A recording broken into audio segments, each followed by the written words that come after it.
Kami bersyukur Tuhan buat siang hari ini. Satu hal yang kami yakini bahwa ketika 2-3 orang berkumpul dalam nama Engkau hadir. Kami yakin kami lebih dari 2 orang, kami lebih dari 3 orang, dan kami sungguh yakini Engkau hadir di tengah-tengah kami. Ketika Engkau hadir, segala sesuatu yang boleh menjadikan kami masalah dibuat Tuhan menjadi bukan masalah lagi. Yang datang dengan sakit penyakit mungkin dan mungkin beban berat pulang membawa kemenangan lepas kemenangan. Dalam satu nama Tuhan kami Yesus Kristus, dia percaya katakan amin. Silakan duduk. Shalom.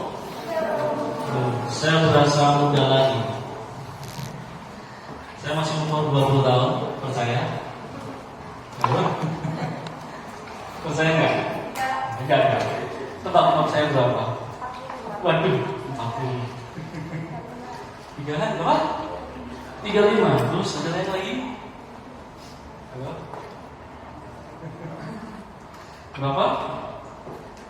Saya bersyukur saya udah kepala 4, benar. Saya udah tahun ini 42, 43. Dan 20 tahun yang lalu saya seusia saudara. Dan saya ketemu istri saya ketika saya kuliah juga. Jadi mau masih kuliah, mau yang kiri kanan kiri. Mana yang karena nanti kalau udah masuk kerja semakin sedikit mungkin agak seperti itu. Dan saya bersyukur saya pernah dibesarkan di sebuah perkuliahan dan sekarang saya sedang ambil S2 di teologi. Meskipun S1 saya bukan teologi, S1 saya matematika. Ini ada jurusan matematika di sini. Jurusannya apa aja sih?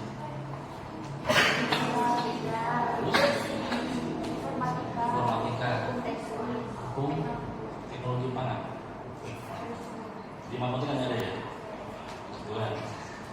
Saya bersyukur boleh hadir di tengah teman-teman. Terima kasih. Ketuanya mana nih? Oh, terus bendahara, sekretaris, novela apa novela? Maksudnya bagian apa?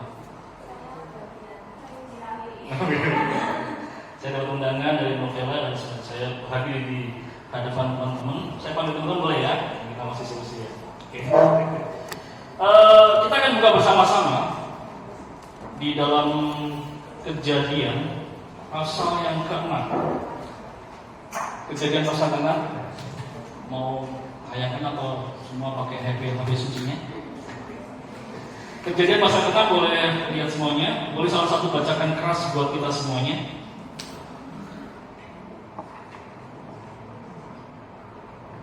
Sebelum itu saya belum perkenalan ya. Nama saya Yohanes Jatmiko. Kemarin di undangan jangan Jatmiko pakai D, pakai T. Jatmiko, JAT. Kemarin undangannya JAD. Jadi mohon diralat ya. Saya datang dengan istri, boleh berdiri. Ini. Shalom. Ini malah kakak rohani saya yang lagi syuting. Dia dulu S1-nya fisika. Jadi kami sama-sama di MIPA. Dia fisika, saya matematika, dan sekarang kita sedang menggeluti teologi. Jadi dari logis kita masuk dalam dunia spiritual. Jadi agak bertentangan, tapi ketika kami menyelidiki di bagian spiritual ternyata ada hubungan antara ilmiah dengan spiritual. Dan kami sekarang sedang terus menggali, dan puji Tuhan kami sedang mengadakan sebuah pelayanan khususnya kota Solo ini, dan kami sedang merintis sebuah gereja. Dan saya bersyukur boleh berjalan. Itu yang sedang kita lakukan. Dan kedua, saya sedang juga membuat sebuah yayasan.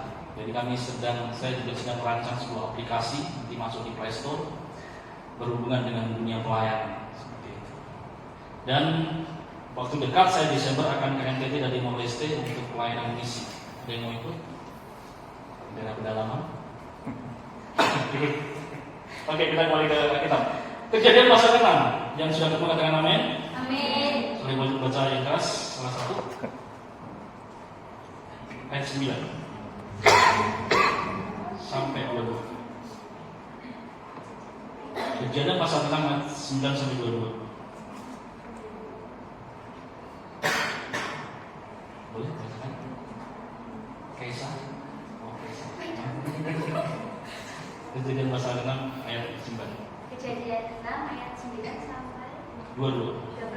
Riwayat Nuh. Inilah riwayat Nuh. Nuh adalah seorang yang benar dan tidak berjalan di antara orang-orang sezamannya. Dan Nuh itu hidup bergaul dengan Allah. Nuh memperankan 3 orang laki-laki, Sem, Ham, dan Yafet.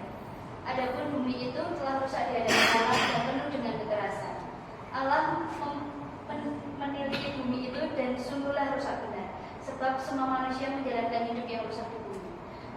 Berfirmanlah Allah kepada Nuh, Aku telah memutuskan untuk mengakhiri hidup segala makhluk, sebab bumi telah penuh dengan kekerasan oleh mereka. Jadi aku akan memusnahkan mereka bersama-sama dengan bumi. Buatlah bagimu sebuah bahtera dari kayu gofir. Bahtera itu harus kau buat berpetak-petak dan harus kau tutup dengan pakal dari luar dan dari dalam. Beginilah engkau harus membuat bahtera itu. 300 hasta panjangnya, 50 hasta lebarnya, dan 30 hasta tingginya. Buatlah atap pada bahtera itu dan selesaikanlah bahtera itu sampai sehasta dari atas dan pasanglah pintunya pada lambungnya. Buatlah bahtera itu bertingkat bawah, tengah, dan atas. Sebab sesungguhnya aku akan mendatangkan air bah meliputi bumi untuk memusnahkan segala yang hidup dan bernyawa di kolong langit. Segala yang ada di bumi akan mati binasa. Tetapi dengan engkau aku akan mengadakan perjanjianku, dan engkau akan masuk ke dalam bahtera itu, engkau bersama-sama dengan anak-anakmu dan istrimu dan istri anak-anakmu. Dan dari segala yang hidup, dari segala makhluk, dari semua yang haruslah engkau bawa satu pasang ke dalam bahtera, supaya terpelihara hidupnya bersama-sama dengan engkau. Jantan dan betina harus kau bawa. Dari segala jenis burung dan dari segala jenis hewan, dari segala jenis binatang melata di muka bumi, dari semuanya itu harus datang satu pasang kepadamu, supaya terpelihara hidupnya. Dan engkau bawalah bagimu segala apa yang dapat dimakan. Kumpulkanlah itu padamu untuk menjadi makanan bagimu dan bagi mereka. Lalu Nuh melakukan semuanya itu, tepat seperti yang diperintahkan Allah kepadanya. Demikianlah dilakukannya. Amin. Amin. Jadi ketika saya baca undangan teman-teman ada kata MK Bahtera Kasih, benar? Iya. Ketika saya lihat itu ternyata saya dapat rema di pasal ini. Kenapa kita berbicara bahtera di siang hari ini? Karena bahtera adalah sebuah tempat di mana Nuh, istri anak-anaknya berkumpul dan hewan-hewan satu pasang masuk ke dalam bahtera itu dan mengalami sebuah keselamatan. Setuju? Jadi bahtera itu dibentuk oleh Tuhan, dibuat oleh Nuh, supaya ketika ada air bah, ada sesuatu bencana yang besar, orang-orang pilihan Tuhan sudah masuk dalam bahtera. Dan saya yakin bahwa bahtera kasih di tempat ini adalah menampung orang-orang yang benar, orang-orang yang dipilih Tuhan untuk menyelamatkan juga yang lain. Amin. Jadi tugas teman-teman di sini bukan hanya sekedar berilmu, cari ilmu, atau sekedar saudara dari rumah bawa motor ke sini, bawa buku-buku, bawa laptop untuk belajar. Tapi ada tugas lain, saudara mengumpulkan orang-orang yang siap untuk dituai masuk dalam bahtera kasih. Amin. Sebelum bahtera ini terkena air bah, Nuh membentuk sebuah bahtera ini bersama keluarganya. Dia tiap hari menyuarakan suara Tuhan sampai ratusan tahun. Kalau saudara baca setelah itu atau sebelumnya, Nuh sedang membuat sebuah bahtera untuk sebuah keselamatan, meskipun yang diceritakannya tidak mau. Tapi intinya dia menyuarakan suara Tuhan dulu.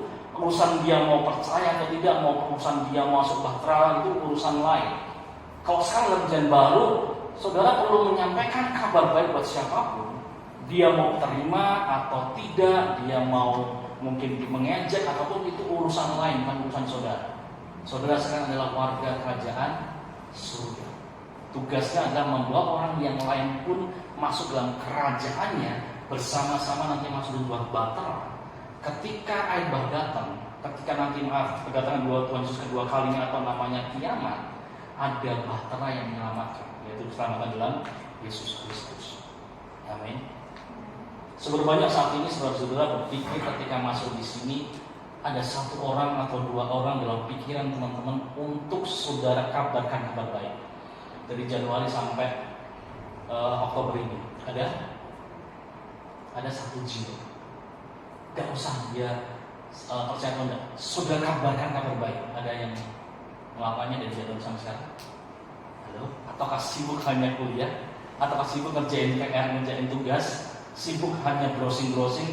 Ketika ketemu orang lain belum selamat, engkau sendiri merasa bahwa kamu, saya, dan gak pernah menceritakan kabar baik. Seberapa banyak yang sudah menceritakan kabar baik? Angkat tangan.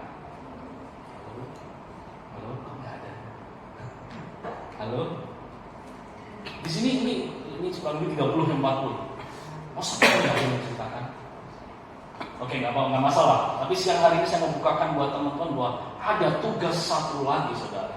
Saudara di sini bukan yang sekedar kuliah, tapi ada amanat agung. Pergilah dan jadikanlah semua bangsa muridku, dan baptislah mereka dalam nama Bapa, Putra, dan Roh Kudus, dan ajarlah mereka. Dan janji Tuhan, aku menyertaimu sampai kepada akhir zaman.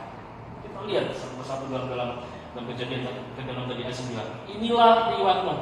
Nuh adalah seorang yang benar dan tidak bersalah di antara orang-orang sezamannya, dan Nuh bergaul dengan Tuhannya. Jadi ternyata Nuh ada orang yang benar di hadapan Tuhan. Dia punya anak 3 dan juga punya istri dan juga seorang dan menantunya, dan dia mendapatkan sebuah perintah dari Tuhan untuk membuat sebuah bahtera. Pikirannya waktu itu Nuh gini, tidak pernah ada hujan besar, tidak pernah ada riwayatnya dia banjir, tapi ketika Tuhan menyuruh dia melakukan. Sekarang adalah zaman sekarang Tuhan menyuruh kita untuk memberitakan kabar baik. Tugasnya itu sekarang. Nuh waktu itu membuat bahtera, tapi kalau kita sekarang adalah memberitakan namanya kabar baik. Dan firman Tuhan katakan Tuhan menyertai kau sampai kepada akhir zaman. Jadi kalau kita melakukan kehendaknya, Tuhan sertai.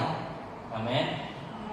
Saudara percaya nggak bahwa di tangan saudara penuh kuasa? Percaya nggak? Percaya nggak saudara mendapatkan sebuah pengalaman ketika berdoa buat seseorang dengan tangan saudara ada kesembuhan? Ada yang pernah? Halo? Saya mau kasih tahu saudara, kekristenan sekarang banyak sekali hanya kekristenan pengetahuan. Karena kita lahir dari kecil ada seorang Kristen, kita diajak ke sekolah minggu, diajarkan tentang sekolah minggu, Matius, Markus, Lukas, Yohanes. Hanya pengetahuan yang kita dapat bahwa Daud pernah membuat Goliat jatuh.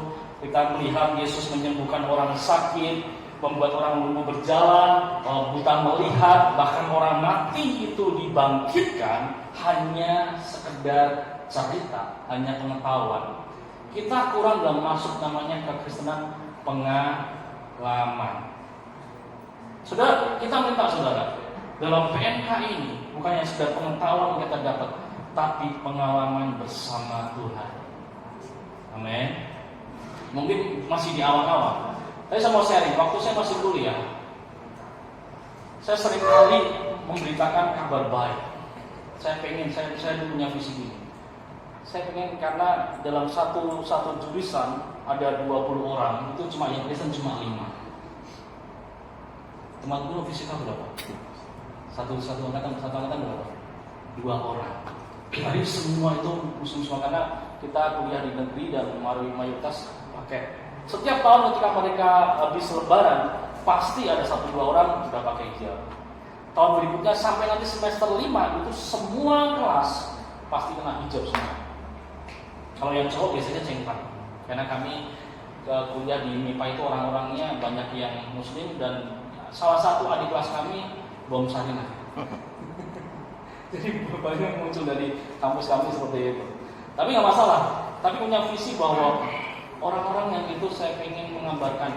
Ya udah, saya kalau cuma kabarkan tentang Yesus, dia mau urusan mau terima atau enggak, itu urusan lain. Yang penting kita mengabarkan. Urusan dia mau bertobat atau tidak, itu urusan Roh Kudus. Yang saya mau tekankan di siang hari ini adalah ketika kita dipersatukan dalam bahtera kasih ini. Jadi gampang orang membangun sebuah persekutuan. Gampang kita membuat orang nanti hari Jumat datang ya kita persekutuan di PNK bahtera kasih. Tapi yang sulit adalah membangun suasananya. Saya ulangi, kita gampang aja membangun sebuah gedung, membangun sebuah rumah. Tapi sangat jarang kita bisa membangun suasananya. Setuju? Orang tua kalian gampang membuat rumah. Bahkan dia membeli rumah, mengkontrak rumah, atau menyewa rumah. Tapi seringkali orang tua kita sangat jarang untuk bisa membuat suasana rumah itu jadi home sweet home. Pertanyaan saya, ada berapa banyak yang saudara di rumah itu home sweet home? Angkat tangan. Ada lagi. Berarti di rumah juga tertekan. Halo. Oke, kembali lagi. Ketika kita masuk dalam sebuah bahtera kasih ini, dalam PMK ini, kita akan melihat sebuah peristiwa di dalam Alkitab. Itu kan bagi Matius pasal yang 21. Matius pasal 21, kita akan concern di sini. Kalau tadi kita bicara tentang bahtera, kita akan bicara masalah tentang apa yang dilakukan Yesus ketika melihat sebuah gereja yang tidak berjalan sesuai dengan mestinya. Matius 21 ayat 12. Saya akan bacakan buat teman-teman. Lalu Yesus masuk ke bait Tuhan dan mengusir semua orang yang berjual beli di halaman bait Tuhan. Ia membalikkan meja-meja penukar uang dan bangku-bangku pedagang merpati dan berkata, ada tertulis, rumahku akan disebut rumah, tetapi kamu jadikan sarang penyamar. Jadi yang pertama saudara, kalau kita membangun sebuah PMK ini sebuah bahtera kasih, bahtera yang mengumpulkan orang-orang yang akan diselamatkan, kita bentuk suasananya adalah suasana rumah doa. Bahtera adalah gedungnya, suasananya adalah doa. Ini yang pertama kita harus bangun di tempat ini. PMK ini sebuah bahtera, kumpulkan orang-orang yang datang ke dalam bahtera itu dengan kenyamanan, tapi kita bangun suasana dengan suasana doa. Ini yang dilakukan oleh Yesus ketika melihat gereja-gereja waktu itu di bait Tuhan tidak sebagaimana mestinya. Dia membalikkan meja-meja penukar uang dan bangku-bangku dengan merpati dan berkata, rumahku akan disebut rumah doa. Karena di situ waktu itu dijadikan rumah bisnis. Kenapa? Dia bawa kambing domba yang dari jauh dari kampungnya, dia datang ke bait Tuhan. Dia ingin mempersembahkan domba ini. Tapi ketika dicek ternyata domba ini tidak valid, bilang gitu, yang cekernya. Tapi ternyata itu valid. Supaya ketika ini tidak valid ditukar dengan yang punya, ini tukar tambah. Jadi dombamu tak kasih 1 juta, kamu nambah 500 ya 1,5 juta. Domba yang bawa dari kamu ini bawa ke kandang. Terus ada yang kedua datang lagi, ini katakan ini jelek, ini harus ditukar lagi. Jadi domba yang tadi ditukar lagi. Jadi ada pertukaran uang di situ dengan cara yang tidak baik.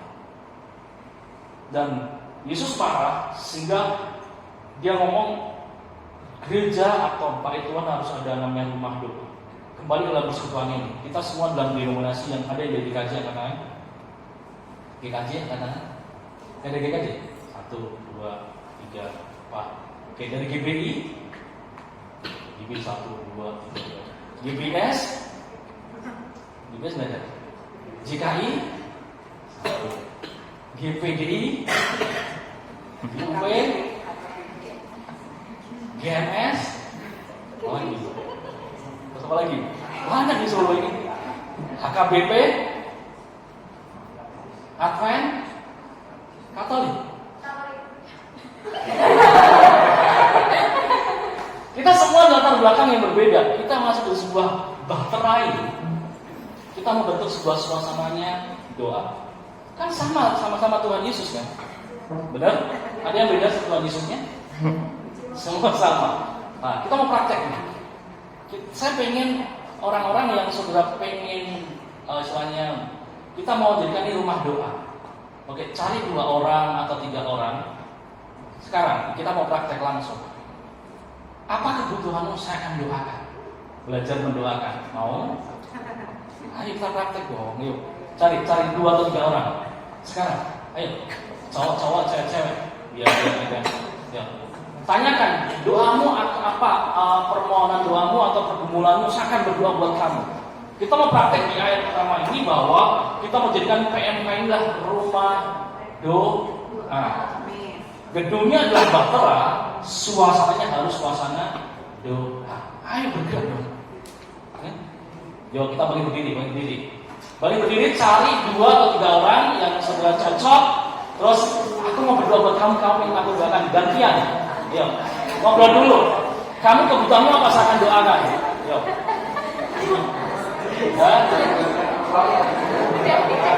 Ketiga, tanya. Aku pengen berdoa buat kamu. Doa apa? Doa pengen jodoh, doa pengen apa? Itu bergerak. Ayo.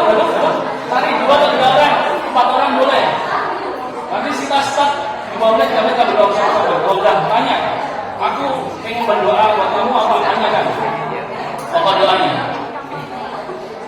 Itu mau tanya dia. Tadi siapa yang? Iya, kamu doakan siapa?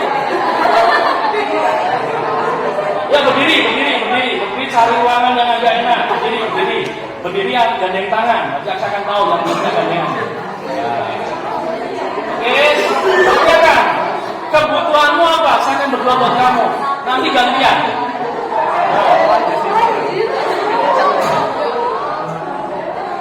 Kalau sudah, saya kasih waktu 2-3 menit berdoa bareng-bareng gantian. Oke, sudah ketemu apa doanya? Sudah? Saya pengen jodoh. Saya pengen punya pacar.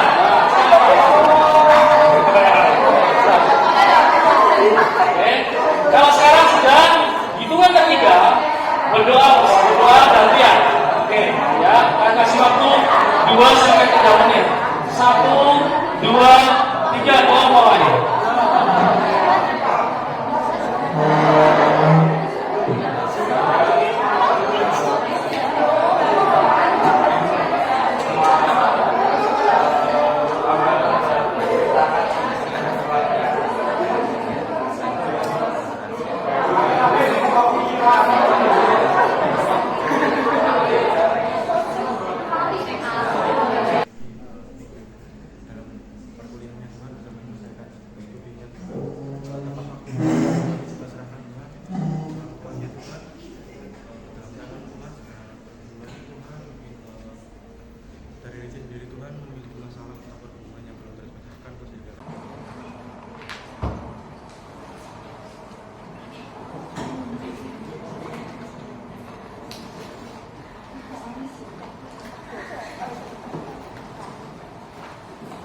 Amin. Gimana rasanya kalau didoakan? Enak? Oke kan? Nah, gitu kan. Jadi nanti biasakan kalau PMK, aku mau berdoa buat kamu. Buat 3 menit itu berharga. Bayangin ketika dia datang dengan masalah, dia ceritakan buat saudara dan saudara berdoa. Saudara yakin bahwa Yakobus bilang bahwa doa orang benar, doa yakin didoakan sangat besar kuasanya. Jadi yakinlah bahwa ketika saudara berdoa ada sebuah kuasa yang keluar. Amin. Karena di dalam nama Tuhan Yesus, Tuhan yang sangat-sangat luar biasa. Jadi bukan karena kita, tapi karena Tuhan kita, Tuhan yang berkuasa. Yang pertama, house of prayer, rumah doa. Yang kedua, maka datanglah ayat 14, orang-orang buta dan orang-orang timpang kepadanya dalam bait Tuhan itu dan mereka disembuhkan. Yang kedua, house of healing. Yang pertama adalah rumah doa. Yang kedua adalah house of healing, rumah kesembuhan. Bahtera adalah sebuah gedungnya atau sebuah istilahnya wadahnya kita berkumpul, tapi suasananya di dalamnya adalah orang-orang yang disembuhkan. Amin. Disembuhkan dari sakit penyakit, disembuhkan dari sakit hati, disembuhkan dari kemarin putus dengan pacarnya, sakit hati, masuk PMK, disembuhkan. Ada yang habis putus pacarnya? Ada? Habis putus pacarnya? Oh enggak. Jadi dengan sakit hati, mungkin dari rumah sakit hati dengan perkataan bapaknya atau ibunya atau kakaknya atau kakeknya, neneknya datang ke sini nangis, datang di sebuah persekutuan. Persekutuan ada orangnya, saudara. Orang-orang di sini ada sebuah persekutuan.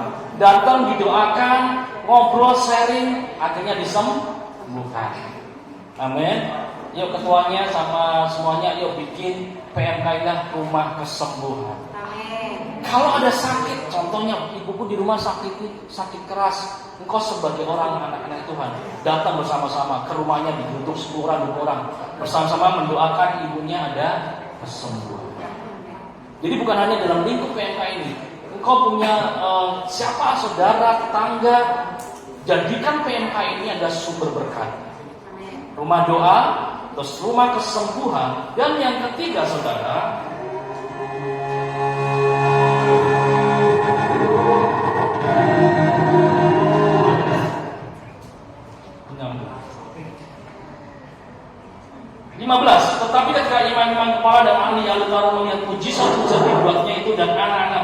menyembah Tuhan, Hosana bagi anak Daud, hati mereka sangat jengkel. Ayat 16. Lalu mereka berkata padanya, engkau dengar apa yang dikatakan anak-anak ini. Kata Yesus kepada mereka, aku dengar. Belum pernahkah kamu baca? Dari mulut bayi-bayi dan anak-anak yang busuk engkau telah menyediakan pujian. Yang ketiga, jadikan bahtera kasih ini di dalamnya suasananya adalah house of praise, rumah puji-pujian. Kita ulangi yang pertama tadi, rumah apa? Rumah yang pertama, rumah doa, house of prayer. Yang kedua, rumah kesembuhan. Yuk kita praktek yang kedua. Siapa yang sedang sakit? Ada yang sakit. Ada yang sakit? Siapa yang sakit? Halo. Ada yang sakit? Sudah sembuh? Oh, sudah sembuh. Ada yang sekarang sedang sakit? Siapa yang sakit? Ayo sini sakit, ayo sini. Yang sakit masuk ke depan. Kita mau praktek house of healing. Atau yang sedang sakit hati? Ada sakit hati? Siapa? Nathan Erik sih mana? Gak sakit, benar kan? Halo. Yang sakit, punya sakit tubuhnya ada? Oh, puji Tuhan enggak. Yang sakit hatinya? Puji Tuhan enggak? Yang ngaku ya. Dan nanti kalau teman-teman punya masalah hati atau luka masa lalu, ataupun juga datang kepada PMK ini, minta didoakan. Pengurus siap? Halo pengurus di belakang siap? Siap, oke ya. Jadi kalau ada yang datang mau sharing, kita terbuka untuk orang-orang itu disembuhkan. Yang ketiga adalah rumah puji-pujian. Jadi ketika kita datang di PMK ini, suasananya adalah suasana pujian, penyembahan. Jadi kita praktek, kita nyanyi. Mana pemain musiknya? Di depan sini dong, ya, temani saya. Main gitar. Gitarnya bawa. Ada gitar, oke bawa. Kita praktek ya. Jadi yang pertama tadi rumah doa, yang kedua rumah kesembuhan, yang ketiga rumah puji-pujian. Kita praktek, kita sambil nyanyi-nyanyi. Jadi kita enjoy aja. Kamu sekolah berapa? Apa tuh? Oh,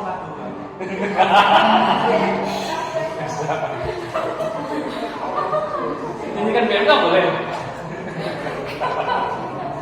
Kau sudah berapa? Yang mesti beda. Terhubung bisa. Wah. Oh enggak.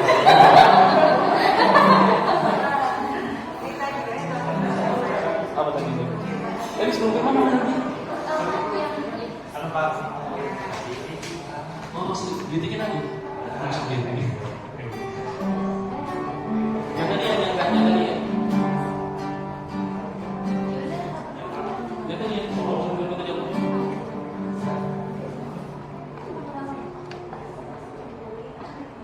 Ku mau memujimu, ku mau menyembahmu, ku selalu selalu. Jadi gini, saudara, ketika saudara memuji, contoh memuji pacarnya, serius nggak? Apakah dengan selera? Kamu cantik loh, gitu. Kamu cantik loh. Benar nggak? Ada sebuah ekspresi yang ditujukan bahwa kau serius memuji pacarmu. Kau cantik loh, kau tampan loh, kau ganteng hari ini pakai baju itu, ya kan? Ya kita praktek di siang hari menghormati Tuhan kita. Cari posisi yang terbaik. Cari posisi terbaik. Mau tutup mata, mau buka mata. Intinya kau sedang berhadapan dengan Tuhanmu yang selama ini kau sembah dari kecil, dan kau mengatakan bahwa aku selalu ingin puji Engkau. Kanan kiri jangan hiraukan. Ketika Daud masuk di sebuah kerajaannya, ketika dia bawa tabut itu di depannya, dia lepaskan bajunya, dia menari-nari tanpa malu, dikira orang gila, dia nggak masalah. Bahkan orang yang mengatakan dia gila, istrinya itu dibuat mandul. Hati-hati dengan orang yang sedang memuji Tuhan. Setuju? Kau sedang menyembah, kau sedang memuji Tuhanmu.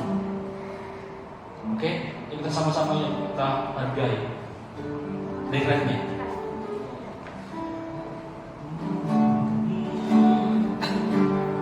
Ku mau memujimu, ku selalu pujimu, ku mau menyembahmu, ku selalu sembahmu, kau yang layak terima semua pujian, kemuliaan hanya bagi Tuhan.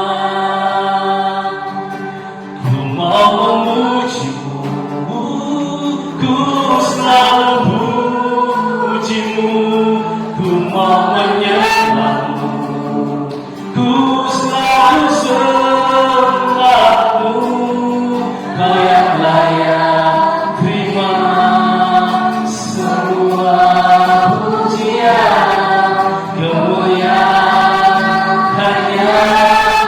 Mari semua angkat kedua tangannya, katakan mau memujimu, ku selalu pujimu, ku mau menyembahmu, ku selalu sambil tersenyum katakan kau yang layak terima semua pujian, kemuliaan hanya. Lebih lagi angkat kedua tanganmu tinggi-tinggi, katakan ku mau memujimu, ku selalu pujimu, ku mau menyembahmu, ku selalu sembahmu, kau yang layak terima semua pujian, kemuliaan hanya bagi Tuhan. Enak gak kalau dengan ekspresi? Enak kan? Nanti masuk kuliah seger, aku sedang memuji menyembah Tuhan, diperbaharui roh tubuh. Jadi ketika kau masuk dalam hadirat Tuhan, saudara, engkau mengalami ada kekuatan yang baru yang belum pernah kau rasakan sebelumnya. Amin. Dan sekarang saya juga ingin punya sesuatu yang saya mau masuk ke SD, SMP, SMA untuk saya pengen masuk ke mereka bahwa anak-anak Tuhan itu anak-anak yang brilian, anak-anak Tuhan yang di atas rata-rata. Jadi saya pengen bikin sebuah program untuk masuk ke sana dengan membawa sebuah bawaan. Ketika kita sedang menyembah Tuhan kita, Yesus Kristus, Dia mengubah pola pikir kita. Bahkan yang kuliah ini kok akan IPK-nya pasti di atas 3,5. Amin. Kumulon. Beasiswa. Amin. Kita berbeda. Ketika kita masuk ke bahtera kasih ini, kau mempunyai hal-hal yang berbeda. Ketika dibangun suasana doa, dibangun sebuah suasana kesembuhan, suasana pujian penyembahan, engkau keluar, kau berbeda dengan yang lain. Kalau nanti masuk kelas, engkau akan membuat orang lain tertegun, siapa yang dia sembah? Yesus Tuhan. Engkau pulang ke rumah, wow, anakku berubah sekarang. Kau sedang menyembah Tuhan yang hidup.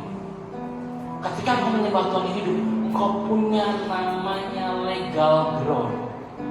Engkau sah sebagai anaknya. Dan ketika engkau sah sebagai anaknya, apapun yang kau doa dan mintakan, Tuhan kabulkan. Amin. Amin. Saya akan tutup dengan kesaksian, saudara. Saya full timer dengan istri. Bertahun-tahun ini saya full timer. Dan saya nggak kerja, hanya melayani Tuhan. Artinya jam saya lebih banyak dalam pelayanan ketimbang dalam pekerjaan. Nah, saya bilang sama Tuhan, Tuhan, saya ada utusan. Saya punya anak-anak, saya punya anak 2, saudara. Yang satu kelas 6, satu kelas 5. Dan saya ingin buktikan bahwa Tuhan kita Tuhan yang kaya, Tuhan yang luar biasa. Semua ini saya saksikan karena saya sangat kaget. Sekarang anak saya kelas 6 dan kelas 5. masuk di sebuah sekolah yang bagi saya SPP-nya 2 kali UMR Solo. Solo adalah. Dan saya bisa melewati 6 tahun saya melayani Tuhan. Saya jarang, bahkan ketika saya diundang dapat PK atau aplaus, saya nggak pernah menikmati. Saya akan kembalikan dari dalam kerjaan Tuhan ataupun juga Tuhan yang berikan sampai detik ini. Bahkan di bulan ini saya sudah sekolahkan anak saya di SMP yang di sekolah yang sama. Ketika saya buka masuk SMP-nya 1 MM, masuk SMP sudah. Mungkin masuk sini sama masuk SMP anak saya mungkin lumayan. Saya bukan sedang mau sombong, enggak saudara. Saya sedang menyaksikan bahwa Tuhan yang luar biasa. Kalau kita warga kerajaan surga yang sudah terbutuhkan. Ini saya sama sedang bagikan buat teman-teman, saya mau bagikan buat orang-orang bahwa ketika kau masuk dalam bahteranya Tuhan, terutama di PNK ini, kau dibuat Tuhan berbeda. Amin. Kau harus tahu itu. Kau punya hukum atau sastra hukum kau anak-anaknya. Kau harus berbeda dengan yang lain. Kau keluar, kau nggak akan melihat nilai-nilaimu C, D, E. C, D, ada yang E? Harus B, A plus. Amin. Apa aja A, B, palinglah B lah seperti itu. Kalau kau percaya bahwa ketika pikiranmu dibersihkan oleh firman Tuhan, pikiranmu mengandung sebuah pikiran-pikiran dan pilihan. Amin. Jadi kita berdoa. Tuhan Yesus, hamba-Mu selesai berbicara karena waktu. Tapi izinkan bahwa Roh Kudus mulai mengalir atas diri kami semuanya dan menerangkan lebih dalam lagi. Bukan sebuah kebetulan kalau PNK ini dikasih nama Bahtera Kasih. Bahwa ada sebuah bahtera yang mereka sedang membangun, berisikan kasih Kristus. Kalau zaman lu bahtera itu untuk membuat keselamatan keluarganya, lu juga bisa berkata banyak tentang keselamatan buat semua orang, tapi sangat sedikit yang mau masuk, hanya keluarganya yang masuk. Tapi hewan-hewan semua juga sudah masuk. Dari gambaran ini juga kita masuk dari sebuah bahtera yang akan diterjang oleh kejamnya dunia. Kita sudah mampu menyelamatkan banyak orang di sekitar kita melalui bahtera kasih ini. Mulai bangun bahwa bahtera ini suasana doa, suasana kesembuhan, bahkan suasana pujian penyembahan. Akan tapi berbeda ketika orang-orang masuk di tempat ini, dalam masuk bahtera kasih ini, mereka diubahkan. Mau berdoa buat teman-teman yang saat ini bergabung dalam PMK Bahtera Kasih, bahkan pengurus yang ada, berikan visi misi yang besar ke depannya untuk membangun sebuah komunitas orang percaya di tempat ini. Meskipun denominasi mereka berbeda dari berbagai macam-macam dogma gereja, tapi kami yakin kami dalam satu tubuh Tuhan. Ajar kami untuk mengerti bahwa ini titik kami untuk berubah, menyatakan kepada dunia, menyatakan kepada teman-teman kami berbeda, kami warga kerajaan surga. Ajar Tuhan di PMK ini mempunyai hati yang menyembah Tuhan, hati yang penuh dengan kesembuhan, bahkan hati yang terus berdoa. Ketika mereka bertemu, harus ada namanya doa, harus ada namanya kesembuhan, dan ada pujian penyembahan. Di dalam nama Tuhan Yesus Kristus kami berdoa buat semua yang mengajar, bahkan rektor, bahkan semuanya, staf pengajar semua, berkati mereka Tuhan untuk mendidik anak-anak di tempat ini. Mereka menjadi masa depan negara, masa depan bangsa, di orang-orang yang luar biasa seperti Daniel. Di dalam satu nama Tuhan kami Yesus Kristus. Haleluya. Amin. Terima kasih Tuhan Yesus berkati.